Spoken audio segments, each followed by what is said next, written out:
Chapter 689, Precision. Although Lumien's target was clear, he didn't immediately attack Hisoka's dream projection. This was because his opponent was still beside the Black Ancient Tomb, and under the gaze of 3 items with godhood power, Lumien might be targeted by all of them if he teleported over.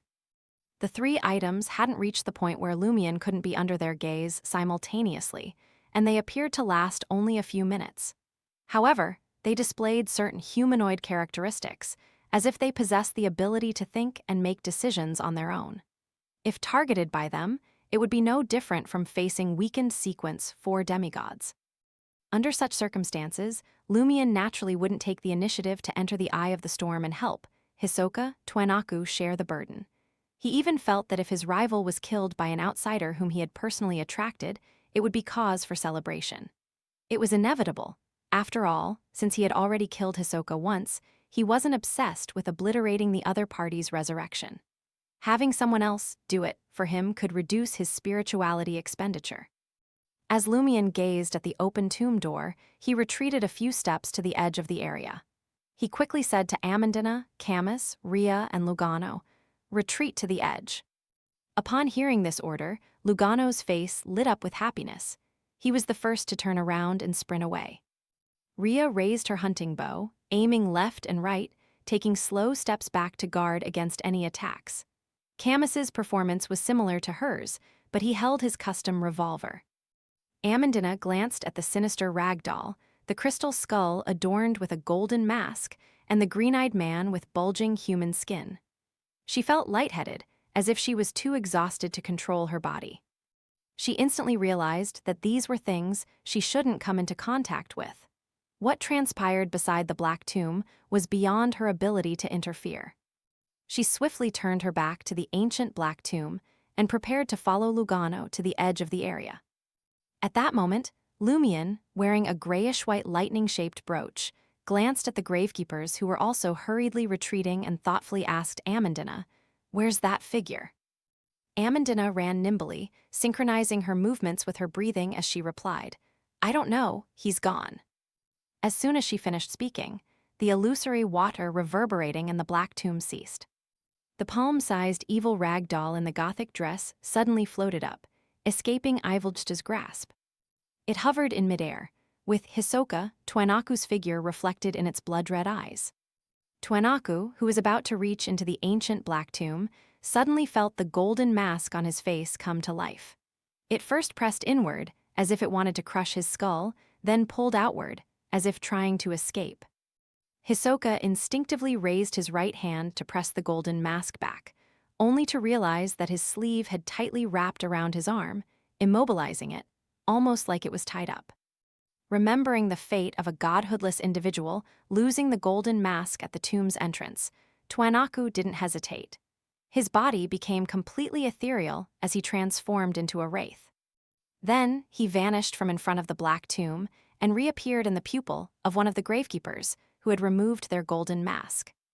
Due to the untimely demise of Hisoka's physical body and his inability to get assistance, Hisoka had no choice but to modify his plan and wait for the 3 factions vying for the cold corpse in the ancient Black Tomb to begin fighting. When the chaos reached its peak and the corresponding items were nearly depleted, he would re-enter the fray and compete for the corpse. As Hisoka temporarily retreated, the area in front of the ancient Black Tomb became vacant. Just as the palm-sized evil rag doll was about to float over, the crystal skull, adorned with a golden mask, flew diagonally, enveloped by a vortex-shaped body formed by the cold wind. Pale white flames ignited in its eyes, with a hint of darkness at the center. In response, illusory black water seeped out of the Black Tomb's walls, forming a silent river that blocked the entrance. The river was clearly similar to a stream, but it gave Ivoljta, Devajo, Riza, and the others a vast and expansive feeling. Their bodies gradually turned cold, and their lives drained faster, irreversibly. The evil rag doll, clad in a black Gothic dress, hovered in midair, not attempting to cross the silent river. The crystal skull, adorned with a golden mask, descended into the river. The wind vortex that constituted its colossal body howled and expanded. as if transforming into an invisible fairy that floated steadily on the surface of the silent river. The crystal skull, adorned with a golden mask, steered the fairy against the current, slowly approaching the open door of the ancient black tomb. The green-eyed man, dressed in a dark gray formal suit made of human skin and blood, stood at the back, observing the scene. With a smile, he opened and closed his mouth, as if silently muttering to himself.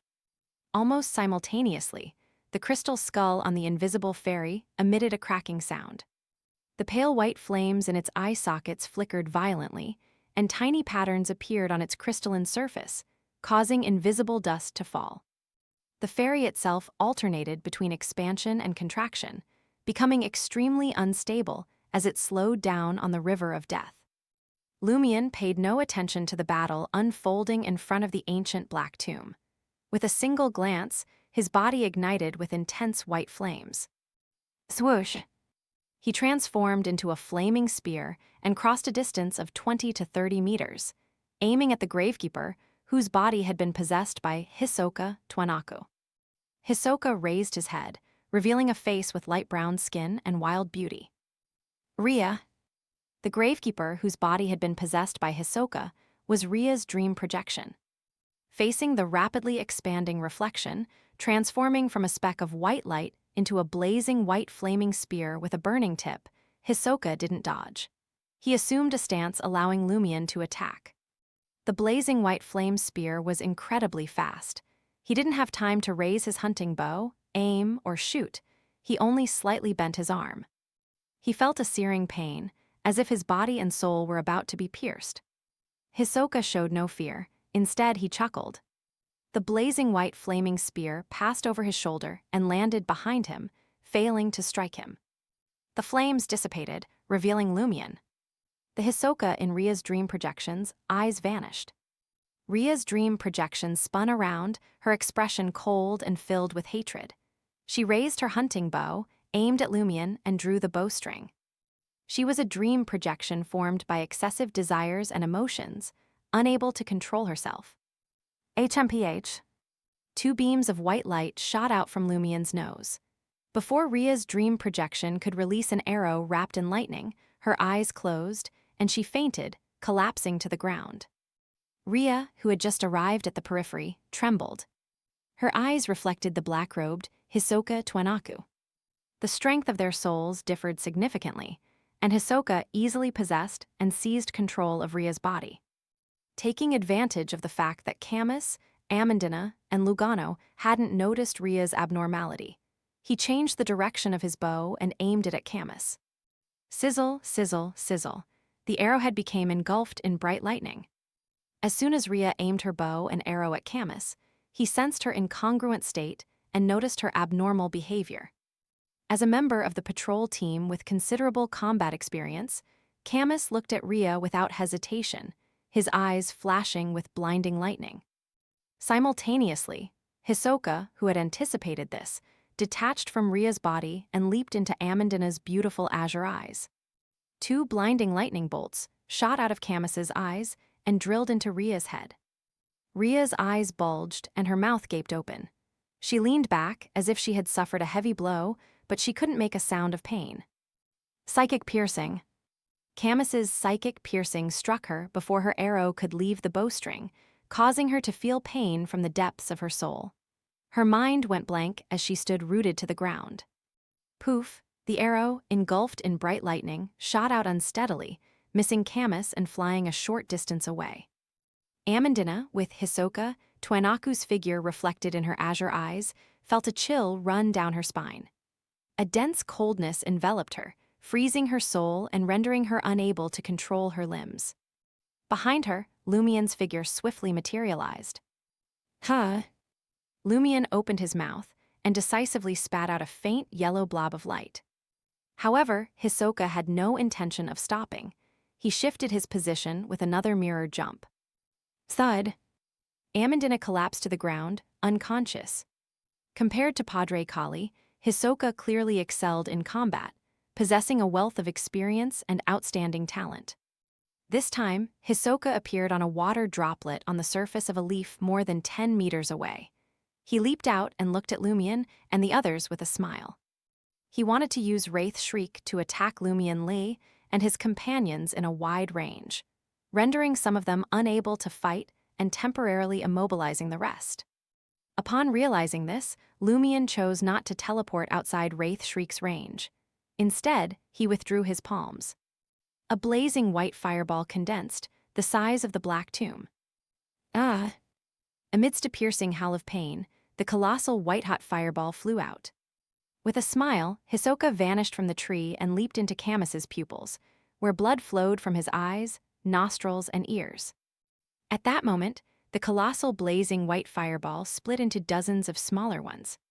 Accompanying this transformation, the grayish-white fury of the sea brooch on Lumion's chest erupted with bright silver, white, and innumerable bolts of lightning after he was struck by Wraith Shriek. The lightning coiled around the incandescent white fireballs and split into dozens, enveloping the area. Rumble! Amidst the consecutive explosions, Ria, Lugano, Amandina, and Camus were sent flying by the wind and waves. They suffered burns and were struck by a net of lightning. Camus's entire body went numb and his gaze lost focus. Hisoka, who was attached to him, also suffered an electric shock. Due to his wraith state, he was severely injured and couldn't undergo a new round of mirror jumps. Lumion recovered from the Wraith Shriek's assault. He looked at Hisoka, who had emerged from Camus's body, and his lips curled up. He was using precision. The goal was to attack every target indiscriminately and ensure the damage was acceptable. And when he launched an attack, he didn't need to consciously control it. The fury of the sea would automatically add an electric shock to all his offensive fireballs.